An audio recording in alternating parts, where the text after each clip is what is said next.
నెల్లూరు జిల్లా ముత్తుకూరు మండలం కృష్ణపట్నంలో చీటీల పేరుతో భారీ మోసం జరిగినట్లు ఆరోపణలు వెల్లువెత్తాయి. చల్లా చెంగమ్మ, ఏడుకొండల దంపతులు 94 మంది బాధితుల నుంచి కోట్ల రూపాయలు వసూలు చేసి డబ్బులు తిరిగి చెల్లించకుండా మోసం చేశారని బాధితులు ఆరోపిస్తున్నారు. చీటీల నిర్వాహకుల వద్ద తమకు 4 కోట్లకు పైగా బకాయిలున్నాయని పేర్కొంటూ బాధితులు ముత్తుకూరు పోలీస్ స్టేషన్లో ఫిర్యాదు చేశారు. తమ కష్టార్జిత డబ్బులు వెంటనే తిరిగిప్పించాలని డిమాండ్ చేస్తూ బాధితులు ఆందోళనకు దిగారు. సమాచారం అందుకున్న పోలీసులు చీటీల నిర్వాహకులను అదుపులోకి తీసుకుని విచారణ చేపట్టినట్లు తెలుస్తోంది. ఈ ఘటనతో బాధిత కుటుంబాలు తీవ్ర ఆందోళనకు గురవుతూ న్యాయం చెయ్యాలని అధికారులను కోరుతున్నాయి.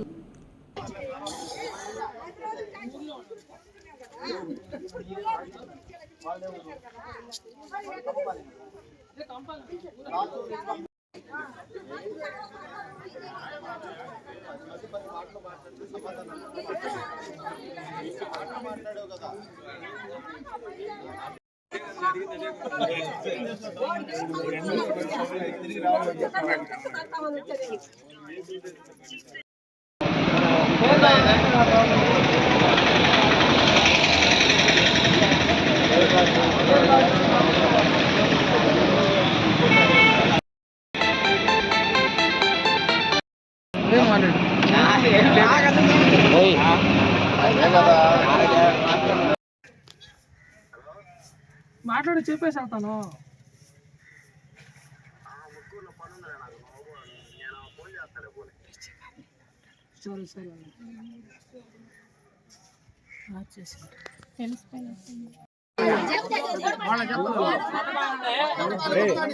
సరే